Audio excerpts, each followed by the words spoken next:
You saw the title of the shir, which is the mitzvah of Eshet Yafat Toar, which is translated the beautiful woman who was taken captive in war. And there's a whole parsha on that in the Torah. And I mean, well, how do you see that? How do you see that mitzvah? What do you see it? I mean, you read it. It seems we think of it very theoretically. How do you see that mitzvah?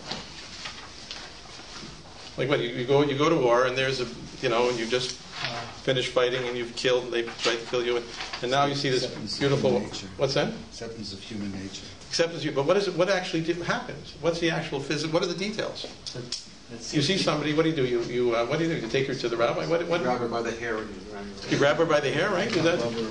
What's the process? This is also warning you there. So you just killed their parents and their friends and this and all this sort of thing, and if you want to marry one, like, yeah, it seems a bit counterintuitive. But I'm asking something more. I'm asking, like, what's the actual practical physical activities that you go through to bring this woman into your house?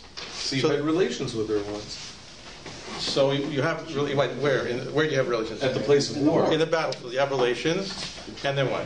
You bring her home. You bring her home. You want her for yourself. Right. So you. Mom and Dad, look who I brought home. Right. So this is you have to wait 30 days. So you'll see not everybody agrees with that. That approach that you have relations on the battlefield, right, and then you take her home, that's not universal. Right. What was she doing in the battlefield? So Rashi explains that she wasn't so much in the battlefield. It was conquered land. The wars at those times were near the cities, and after the war, the soldiers who were victorious, and sometimes the people in the city that was fighting knew they were going to lose because they had lesser army, let's say. So the women used to dress up beautifully because they wanted this was a means of survival. They didn't want to be killed. They didn't want to be slaves. So they showed themselves as, here I am, I could be your consort. I could provide other services, so to speak. So the women themselves thought of it as a way of surviving the war because they knew their husband or their protectors would be killed. And I think it's true even now, but certainly at that time, a woman without a husband or a protector, especially in a war situation, was in a very precarious situation. Or it could have been the Midian example. Okay. Could have been the Midian example. You mean enticing the men to get them to lose? That's not doesn't seem to be how it comes out, but it's a thought. So let's look at source 1, which is the sugi in the Torah. Ki tetzela milchama oivecha, v'netano Hashem elokecha b'yadecha b'shavita shivyo. Now I bolded certain words. First of all, a milchama I bolded. I mean, you'll have to take my interpretation instead of Art Scroll. If you go out to war on your enemy, and God gives the enemy into your hands, then you'll take booty. You'll take prisoners and captives, and I think it also means physical wealth, but it means human beings. And you see among these captives, Eshet Yafat Toar. Eshet Yafat Toar, I guess, means a woman, a beautiful woman. V'chashakta ba v'lakachta l'cha l'isha. V'chashakta ba. What's v'chashakta ba?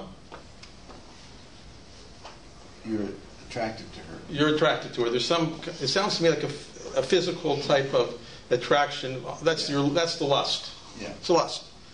V'lakachta. I bolded v'lakachta because you'll see why later. And you take her l'isha. Sounds like for your wife. Ve'iveta el toch beitecha. This word beitecha keeps coming up. You take her to your house. And now she has to do all kinds of things that you would think would make her unattractive. She has to shave her head, kilchat rosha, astad siporneh. She lets her nails grow. In those days, that was unattractive. Now it's attractive. And veisirat simlat shivya me'aleha. She takes off her dress that she was wearing in captivity. So Rashi says that was a beautiful dress because she took out her most beautiful dress to be captured. She wanted to capture the attention of the soldiers as an attractive woman. So when she takes off her dress, she makes herself less attractive. And she sits in your house and she mourns, she cries, she mourns for her father and mother for 30 days. And then it says, V'achar kain tavo eleha uba'alta. Afterwards, what does that mean, tavo eleha uba'alta? Relations. Right, relations. It also uses the word uba'alta. What does Baal mean, really? Shakta means what's Baal? It's a master. He's a master. It's interesting that we use this is the word that this is used as a word in the Gemara. It uses this as a word as a physical means of having for a male to have relations with a woman. So there's some mastery in here. Ba'alta, v'ayta lecha le'isha. Now this tends to contradict what you just said. Well, I could go back and argue. It says the lakasta l'isha. You could make the argument that. So you said that you could read it. Kicha mistei front. So you could. So you could read it that l'chaf l'isha, but then it says, but then it seems to say ba'alta v'ayta lecha le'isha. Then afterwards you're doing it. So there might be some conflict. It's a little ambiguous. It's the second time. Right. The first was in rape in the field, Right. in the war zone. Right. And the second time was more in a dignified, civilized. Well, no, she doesn't say any here that she has to agree to anything. Right? One thing it doesn't say that, and even in the Rishonim, the Achronim, I don't see that there's very little about her having to agree to anything. By the way, there is something she has to agree to. You'll see, according to a lot of people, but it's more spiritual than physical. But ubalta, and then if you don't want her, you can't treat her badly. That's a very nice social justice. You can't sell her. You have to let her go free. So either you keep her or you don't. So the Gemara discusses this. The Gemara says, Eishet Yifat Toar. He says, Lo dibra Torah ela keneged yetzer hara. The Torah is only talking keneged yetzer hara. So this was what somebody was saying before. One way you can understand this, the Torah is only talking because you have a very strong yetzer hara. You have a very strong evil inclination. When do you have the strong evil inclination? When you go to war. What is it about war that gives you an evil inclination? I mean, I have lots of evil inclinations without going to war. You know, I go to business, I get some evil inclinations. Right?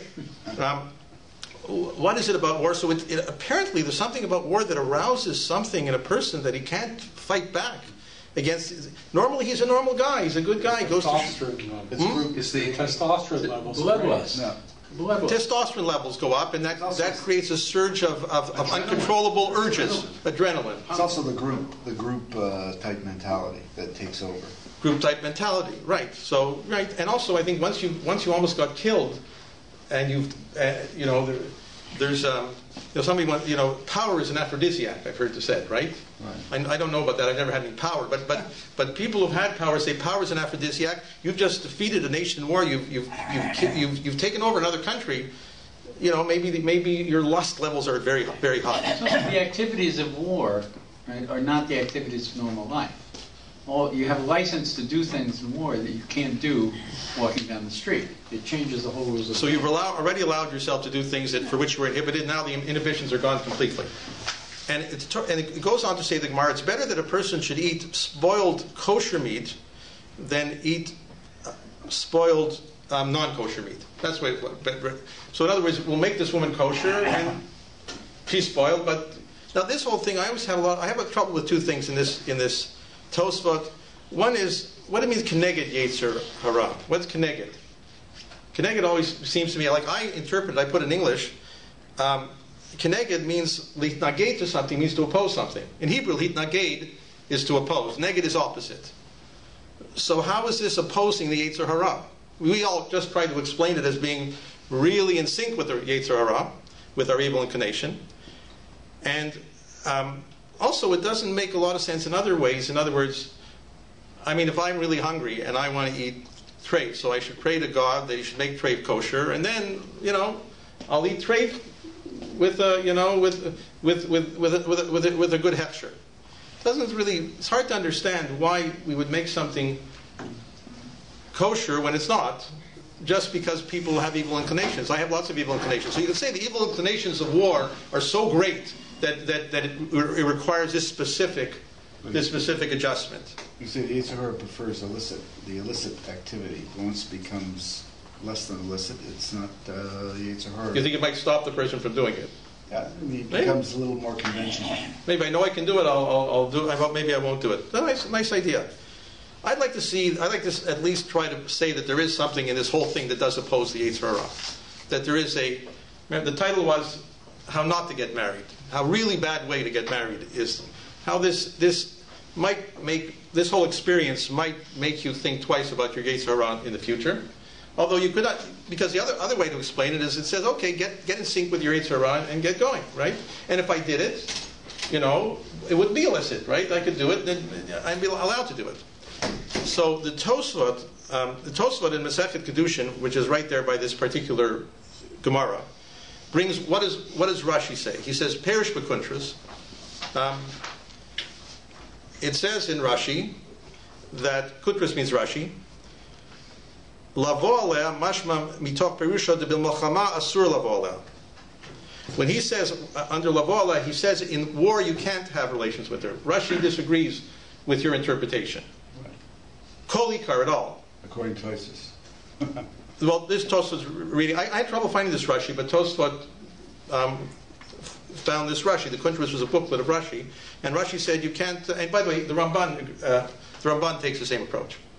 That you could not, that relations are forbidden at the time of battle, and it's only allowed 30 days afterwards. So in other words, the way Rashi reads it, right, the lakach l'chal isha is not the term that indicates that you're going to have some kind of marital relations is that pasuk ba'alta, right? Only after the 30 days can you have the bila. So the Tosfot asks a very interesting question. V'tema, im kein mai kamar lo dibra Torah ela keneged yetzer hara. We just said that this had to do because you had a tremendous yetzer hara. What's the yetzer hara? You have great lust, physical lust. If you can't satisfy your physical lust at the time that you have the physical lust, you have to wait 30 days. So how is this satisfying your physical lust? According to Rashi's explanation, right? It's a reasonable question. Not my question. It's Tosfot's question. They try to answer it later, but I don't think they're even so satisfied themselves with their answer. They say, well, yeah. So I'm going to try to answer that question. Like, why does Rashi say? What does Rashi see here that waiting 30 days is still satisfying your yetzer hara? So first, I want to jump very quickly to sources 7 and 8. Sources 7 and 8 are both from Breshit, and these are discussions of the kidnapping of Sarah. Sarah was kidnapped, if you remember correctly, twice. Once it's explained in Parshat Lech Lecha and one in Parshat Ve'era, I think it is. And my first question is, why do we need two stories of kidnappings? They're almost identical. She was, right? He said, Avram said she was my sister, and they took her to the house, and then whoever took her had second thoughts and gave her back, and either God intervened or some miracle intervened. Why do we need two stories for? Are the stories identical? So let's look at 7. And I'm going to suggest that some of the wording here makes you think about our Parsha of Yifat Torah. I just took out 2 psukim. This is from Perek Yud BAYT Lech Lecha. This is a story of Sarah being kidnapped by Paro. So, Vayigav Avram Mitzrayim, when Avram got to Egypt, Vayiru HaMitzrim et Aisha ki yafah hi me'od. They saw she was very beautiful, Sarah.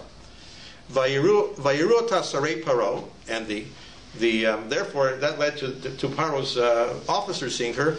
V'yahalu ota el Paro. How are they mahalal her? What they praised her to Paro. What was the praise? What do you think they were praising? Her mitzvahs. They're probably saying, they're using very base language about physical attributes, how beautiful she was, because that's what the pasuk says. Now, who's the king here? Who's the king? Who runs the show here? What's his name? Paro. Good thing to remember. So Yafahimot, you've got this Eshet Yafat Torah named Sarah.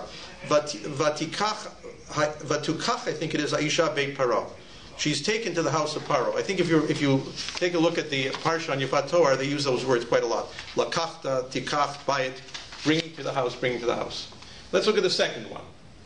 The second one occurs sometime later, and Vayomer Avram el Sar ishta achotihi. He says, she's my sister.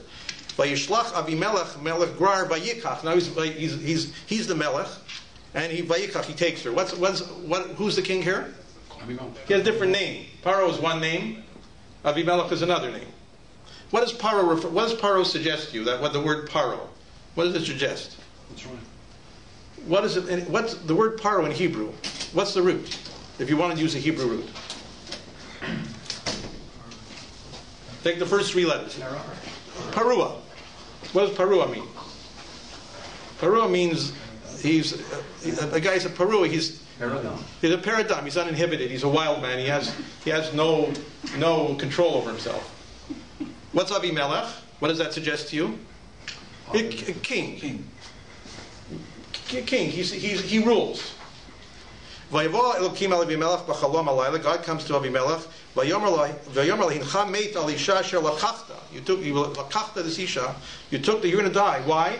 Vihi Be'ulat Baal. That remind you anything? Be'ulat Baal. Okay, so you see that wording, that word Be'ulat Baal comes up here. Okay, let's put that away for a second. Now let's go through the two understandings of Eshet Yifat Toar.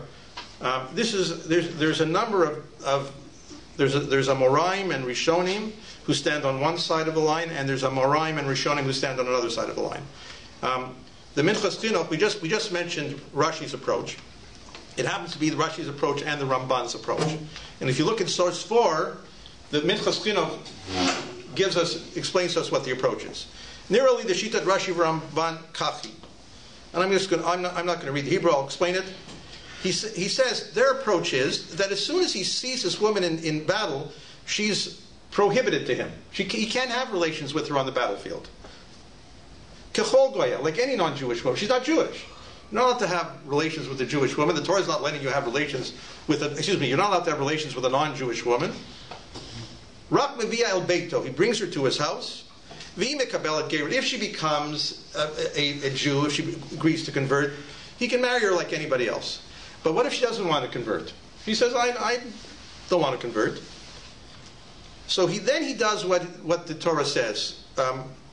He does all the things it says in the Torah. He makes her shave her head and grow her nails and change into garments and sit on the floor and do all kinds of things that make her a little unattractive. And then he says, he takes her and he shoves her into a mikveh, even against her own will, right? What's he doing that for? It's like he's converting her. Now, how can you convert a person by forcing them into a mikveh? So it's interesting that as opposed to, from what I studied in all the other religions... It's forced by itself. You're about born in the mikveh. You can't force someone to become... Jews do not force people to become Jewish. We do not have a forced conversion as far as I know. At least that's what I know. And the Ramban brings it up. So he says, but it's Gzeira Katuv. He says this is, even though you can't force a person to become Jewish, he says we have a special Gzeira Katuv here. What's the Gzeira Katuv? The special Torah edict for this situation, that now, on this case, you can kind of make her Jewish by forcing her into the mikveh. And that makes her kosher. You can have now marital relations. So for the first time in 30 days, you can now have marital relations by forcing her. This is the first bia. He says, this is the first encounter. And he says, then you can do anything you want with her. He says, you can keep her to your wife, as your wife, but he says, af shehi nochrit. She never becomes Jewish. You can't force someone to convert. She's never Jewish. It's a sham, the whole thing. Somehow the Torah allowed you to do it. Now she's going to stay with you and she's going to live with you as your wife, and she's really not Jewish. Because unless she converts on her own, she's not Jewish.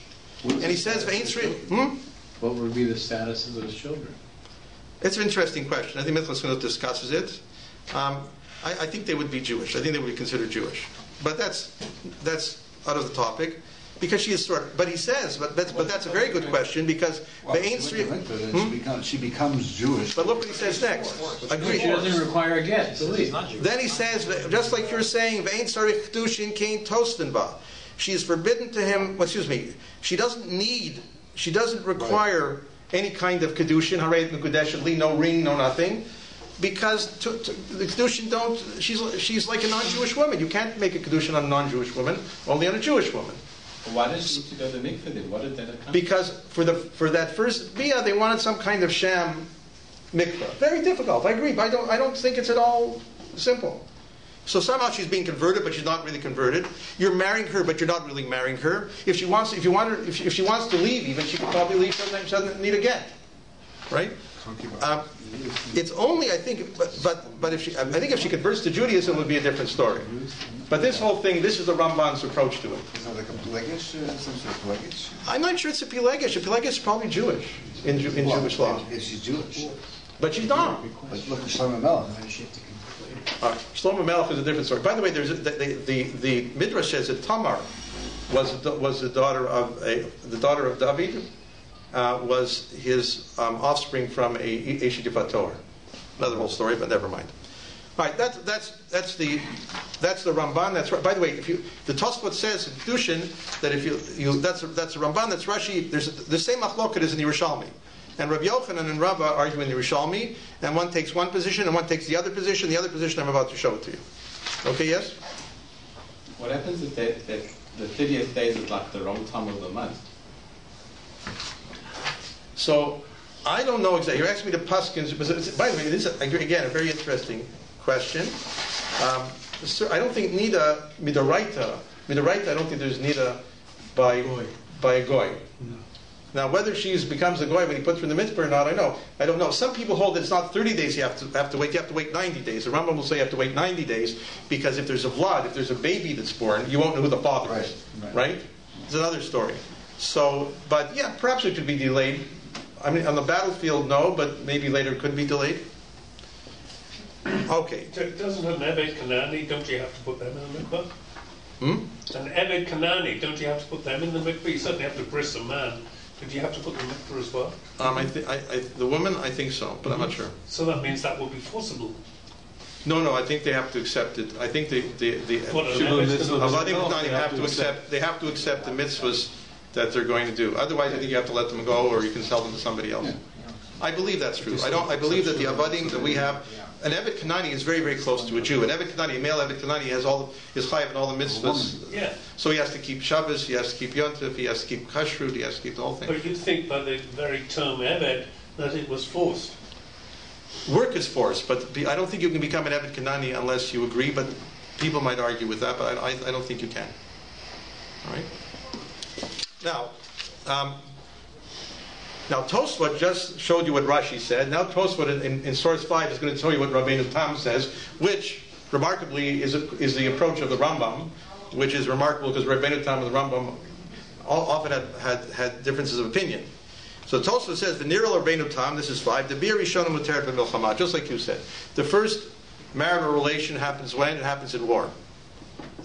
Bia shniya, but to have a second marital relation, you can't have any second marital relationship with this beautiful captive, so to speak, until she converts. And the Rambam fleshes it out more in source 6. Again, I'll try to do a running translation. There's English underneath. He says the beautiful woman captive, she's not permitted except at the time of captivity on the battlefield.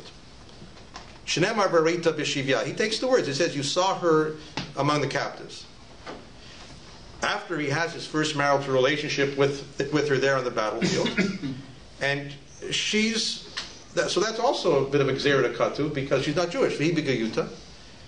If she says at that time, I'm quite happy to become Jewish, so he can take her home and she can convert, right?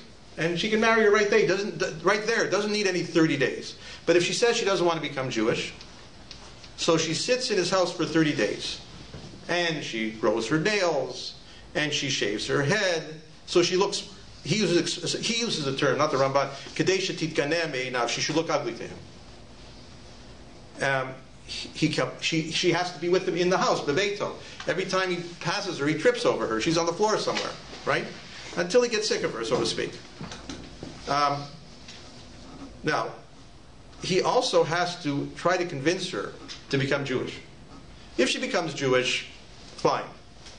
She becomes Jewish, she becomes a convert, she goes into the mikveh, and she's like any other convert, she can become his wife. And he has to wait, by the way, 3 months.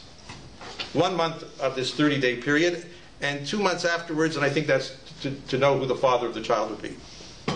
And then he can marry her with the ketubah and kedushin. But let's say she doesn't want to convert. Sorry, how does it going to know whose child it is? Well, if you wait 3 months, If you wait 90 days. But he had relationships with her. So that's a good question. That's a good question. But maybe he felt that it didn't matter. In other words, maybe this according to this Rambam, if he had relationships with her in the field and the baby was born, the baby wouldn't be Jewish anyhow, because she was never Jewish. Only now, after she agrees to convert, then he has to wait 3 months because now the baby will be Jewish. He has to know who the father is. Maybe that's what he meant. And if she doesn't want to convert, he has 12 months to try to convince her to become Jewish. And if she doesn't, after 12 months, if she doesn't want to, she has to take upon herself the 7 Noachide laws, and then she can leave. So I always thought this was the really very ironic here. Here he's trying to teach her to convert to Judaism. Imagine look, how did they meet, right? She didn't see him in the yeshiva, you know, and thinking how beautiful Judaism is and what a wonderful man he is. And now he meets me and I'm not Jewish and I really want to go over to his religion. No, he raped her on the battlefield. And now he's trying to explain to her why she should become Jewish, right? And then imagine when he gets into the section where they talk about the beauty of Jewish marriage, you know, and how marital relations should occur and the propriety. And he's trying with a straight face to explain to her why she should become Jewish, to accept his religion, which he, certainly in spirit, violated in every way in front of her. So I think it's a very, very interesting part. Now, I said I would sort of pull this together. It wasn't... Just a question. Yes, go ahead. Do we know that it was a rape? On the battlefield, They're not having coffee. yeah, the battlefield, I have to think it's a rape. Now, she may have agreed, but there's nothing in the pasuk here, or any of the discussions here that says she has to agree to it. The only thing she has to agree to is to become Jewish. If she doesn't agree to become, even the Ramban, it's on the battlefield. She doesn't seem to have any choice from what I can see. In the Ramban, also after the 30 days, she is forced into the mikveh, and it's a forced Right. relationship. I'm just talking about After that, people have but when it comes to converting, she has to do it voluntarily. According to the Rambam, after that first battlefield encounter of rape, which it probably is, or maybe it was consensual, after that he cannot have any relations with her whatsoever until she agrees to be Jewish. This translation, marital relation, is that a euphemism? Then? Yes, it's a euphemism. The word, my Hebrew is not good, but the word itself that's used in Hebrew, does that imply rape? No. The onus doesn't come up here. But since you're talking about a battlefield situation where you're taking the woman forcibly into captivity, it's very hard to see something consensual going on here. Right? All of it could be relative to the times. It could be in the times that the expectation was for rape, whatever, and then it could have been the situation was such that maybe it was done in a way that it was better than what could have been expected by other conquering soldiers. I'm not disagreeing with you on that, but I don't see a voluntary acceptance on the part of the woman. Definitely human nature. There seems to be coercion on a number of... The only place where there's no coercion, interestingly, is there's no coercion to become Jewish. And both men are very much constrained what they can do with this woman. She actually gains a certain amount of control over the whole situation, when you think about it. If she doesn't want to become... After she's been raped on the battlefield, according to the Rambam, if she doesn't... All she has to say, I don't want to convert. He has no hold on her whatsoever. After all his lust, I don't know, who did he bring home? Some Hollywood starlet or whatever, which he thought was terrific. After his one rape, she's sitting in his house for 12 months. She says, I don't want to convert. And he can't go near her. I think the Minchas is far more problematic than the Rambam. The Minchas not the Minchas. It's him explaining Rambam. The Ramban. It's a Ramban. Yeah, it's far more complicated. So the non-Jewish women walking around. I mean, in a family relationship, it just creates havoc. So I think that in my opinion, the Rambam, his approach sees this whole thing as a lust thing. I think it's all lust. Right. I'll tell you how I see it. The Rambam sees it as lust. He saw the most beautiful, I don't know, whatever you see nowadays in Hollywood. Somebody that he can't control himself. And he raped her on the battlefield. And he has to spend, and after that he can't touch her. I think there's a certain amount of Keneged Yetzer Hara there. Because he has after that initial lust, he has to keep her in his house for 12 months, and she's there. It's not even like the forbidden fruit is there and he can't touch it. Right? But he could if he wanted. All he has to do is try to explain to her why she should be Jewish, which he's already destroyed every opportunity of teaching her how to be Jewish, or why it's so wonderful to be Jewish, because her first experience with a Jew was to be raped. Right? So I think that the way the Rambam sees this, he sees this, he gets into the Psukim, and he sees it from the point of view as the Yifat Torah, the Yetzer Hara from the Yifat Torah is of sexual lust, and he reads the pasuk. It says v'chashakta ba. That's his word. You go, you see the Yeshik Yifat Torah, v'chashakta ba. You're in lust with her. Now see what happens. I think the Ramban sees it completely different. I think Ramban sees the word he reads. What's the key word for the Ramban? The key word for the Ramban is Baalta. The word Baal. In the ancient world, there was a very, very terrible. There was a very, very terrible custom that when a woman got married, I think the Chashmonaim had this was Yeah. the Chashmonaim got into this was what motivated the revolt against the Greeks. That the king or the general or whoever was the king had the right of first night with them. So the woman would get married, but before she could go off with her husband, the king took her and she could have a husband the second night. What was that all about? What's that all about? Didn't matter if she was beautiful. The king never saw the woman before. Power and control. Power and control. The key's the king. I own the women. I own this place, including your right to have a relationship with a marriage. I own you and your husband, and I own you. That's the Ramban sees this. There are two Yetzer Haras that war can incite in a human being. One is this kind of power equals aphrodisiac, whatever that means, or the sexual lust. And power, you just finished defeating a country, you want to own everything. You've killed everybody who stood in your way. You've got all this whole land is in front of me, belongs to me. I want to own. And I want to own this woman too. So I think, my feeling with the Tosfot's question, how can you make the person wait 30 days if he's trying to keneged Yetzer Hara, because his evil inclination, according to Rashi and the Ramban, is because he doesn't have any. He's not trying. The important things to him is not to have relationships with this woman. He wants to own her. He wants to own her. So what do? You make her come back with him for 30 days, and then he owns her. He forcibly converts her. Bal Korchi shoves her into the mikveh. She does what he says. And now he says, you're Jewish. She says, I don't want to be Jewish. Too bad. I own you. And I'm now going to have relations with you. Right? And then he continues to own her. But he never really owns her. He never really has, because she can go without a get, and he can't do kedushin on her. He has no permanent hold on her once that happens. So I see that the Yetzer Hara from the Rambam is lust, sexual lust. The Yetzer Hara from the Ramban is this kind of power. I own you, and so on. And by the way, I think in every marriage, there's a certain amount of those two forces exist in every marriage. Every marriage is physical. You know, that's how we have children and so on, and it's not a bad thing. Every marriage is a bit of ownership, right? I mean, if the husband goes to work and he's working, he's getting a paycheck, and he thinks it's his, he owns it. His wife really owns him when he's working, right? Because she expects him to come home, and it's his responsibility to come home to take care of him. And let's forget husband and wife, whoever. Let's I know some couples where the husband does all the cooking.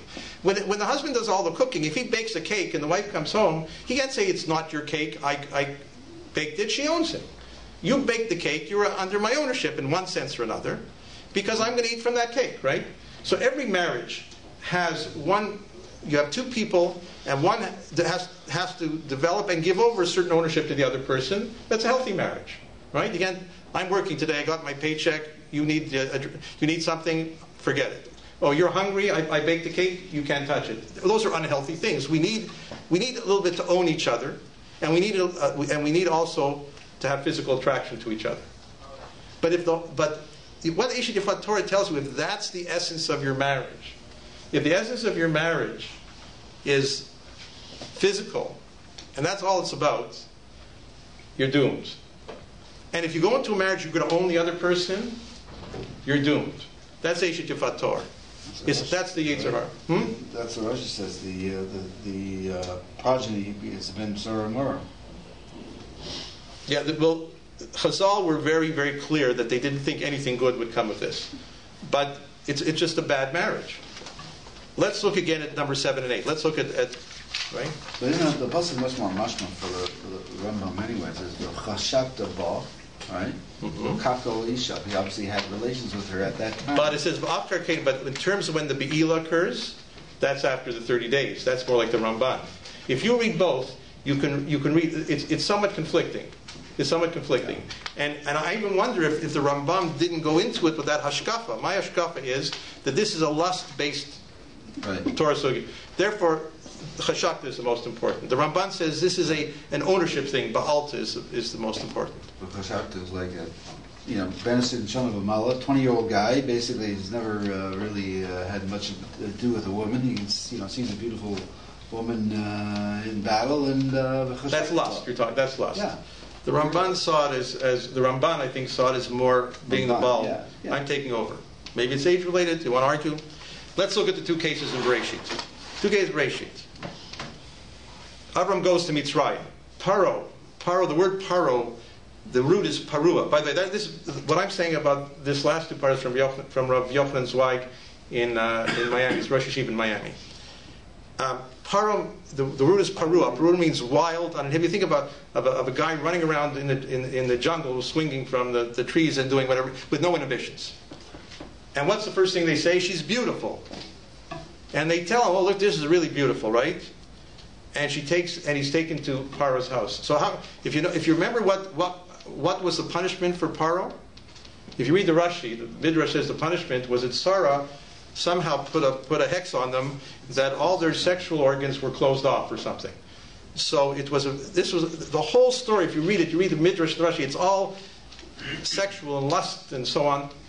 And what did this lead to? The kidnapping of Sarah. Abimelech never says anywhere that she's beautiful.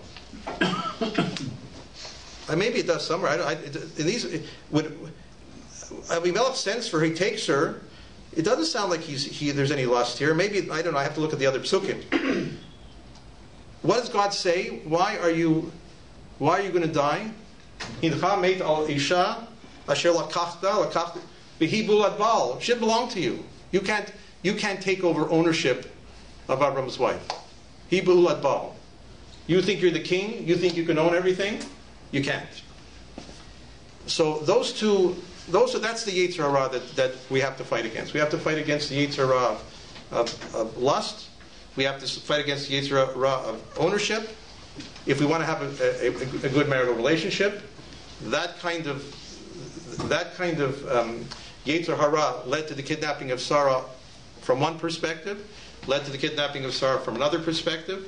And if someone lets that get a hold of him, even though the Torah allows him to do it in the battle, maybe there are certain forces in the battle that a human being cannot inhibit. I've never been in a battle. The Torah is going to teach you a lesson. In the case of the Rambam, he's going to teach you inhibition. Inhibition until you can show this woman the holiness of the Jewish religion, which is quite a task. It will require quite a transformation in you. In the Ramban's case, the Torah is teaching you another lesson. You'll never be able to control this woman that you took. She'll never be your wife. You can't even say, she said, I'm leaving. You said, I won't give you a get. She's leaving anyhow. You don't have to give her a get. You can't own people, right? And you can't own people in marriage. If you want a healthy marriage, you have to understand that and bring those forces under control. Okay.